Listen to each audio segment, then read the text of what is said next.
Hello મમાસ, તમે લોકોએ મને રિક્વેસ્ટ કરેલી કે ઘરે હોમમેડ સેરેલેક કેવી રીતે બનાવું, તો હું આજે મારા બેબી માટે બનાવી રહી છું. તો ચાલો આપણે જોઈએ કે કેવી રીતે બને છે. ઓકે, તો ફર્સ્ટ ઇન્ગ્રેડિયન્ટ છે મખાના, સેકન્ડ છે ઓટ્સ. મેં ક્વિકરના ઓટ્સ લીધા છે, તમે કોઈ પણ કંપનીના ઓટ્સ લઈ શકો છો, સિમ્પલ ઓટ્સ લેવાના છે. અને થર્ડ છે કાજુ બદામ. હવે એની ક્વોન્ટિટી કેવી રીતે રાખવી એ હું તમને જણાવું છું. ફર્સ્ટ છે આપણે મખાના છે. હવે આપણે કેવી રીતે માપ લેવાનું છે કે એક વાટકો છે તો એના પ્રમાણે આપણે મખાના લેવાના છે. મખાનામાં ખાસ કરીને જોવું કે એમાં ધનેડા કે જીવડા ન થઈ ગયા હોય.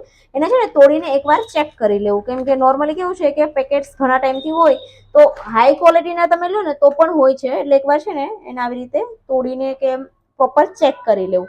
તો જેમ કે મેં એક વાટકો મખાના લીધા છે, રાઈટ. હવે મખાનાને આપણે નાખશું અને એને આપણે રોસ્ટ કરીશું.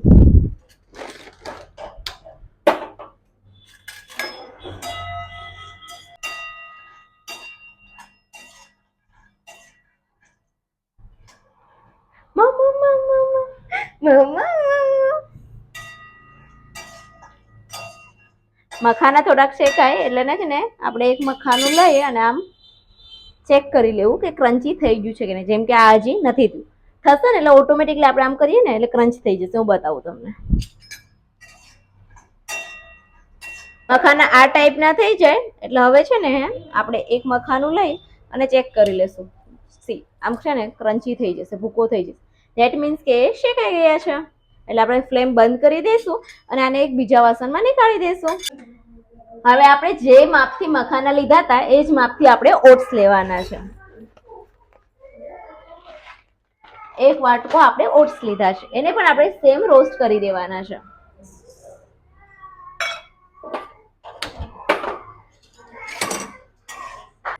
સેમ આપણે ઓટ્સને પણ શેકી લેવાના છે.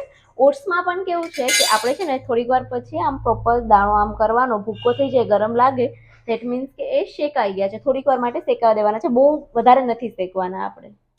ઓકે, તો આપણા ઓટ્સ પણ હવે શેકાઈ ગયા છે. આને પણ સેમ આપણે મખાનાની સાથે રાખી દેવાના છે. હવે આના પછી આપણે કાજુ બદામ શેકશું. કાજુ બદામમાં આપણે કેવું કરવાનું છે ખબર? નોર્મલી તમે 10 જેવા બદામ અને 10 જેવા કાજુ લઈ શકો છો. મેં 10 બદામ લીધી છે, તેમજ 10 જેવા આપણે કાજુ લેવાના છે. નોર્મલી આ માપ પ્રમાણે છે ને એટલું વધારે ઓકે છે, આનાથી વધારે ના નાખવું. હા, તમે જો આના કરતાં ડબલ માપથી કરતા હોય તો તમે ડબલ નાખી શકો છો. હવે આને પણ આપણે સેમ રોસ્ટ કરી લેવાના છે.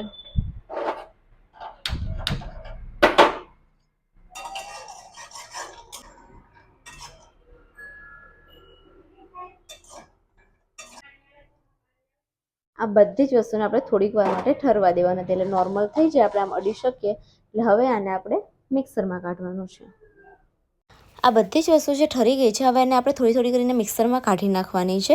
અને હા, એક વસ્તુનું ધ્યાન રાખવાનું કે આમાં કાજુ બદામ પણ છે તો એના કહેવાય ને કટકા ના રહી જાય એનું ધ્યાન રાખવાનું. સાવ લોટ જેવું આપણે કરી નાખવાનું છે. તમે ચાહો તો આને છાળી પણ શકો છો, જેનાથી આપણને ખબર પડી જાય કે આમાં હવે નથી કોઈ લમ્સ. અને હા, આ ગરમ ગરમ નથી ભરવાનું, થોડીક વાર પાવડર ઠરી જાય પછી આને આપણે એરટાઇટ બોટલમાં ભરી લેવાનો છે. હવે આને બનાવવાનું કેવી રીતે, તો તમારે છે ને થોડુંક એવું જ ગરમ કરવાનું, જરાક શેકાઈ જાય ને એટલે આમ વધારે પણ નહીં, જરાક એવું જ છે, જરાક શેકી નાખવાનું. અને પછી એમાં તમે પાણી નાખીને તમારા બાળક માટે બનાવી શકો છો. અને આવી રીતે જે કન્સિસ્ટન્સી થઈ જાય એટલે પછી તમારે બંધ કરી દેવાનું છે, બિકોઝ આ ઠરશે ને પછી વધારે જાડું થઈ જશે. તો આ રેડી થઈ ગયું છે આપણું સેરેલેક.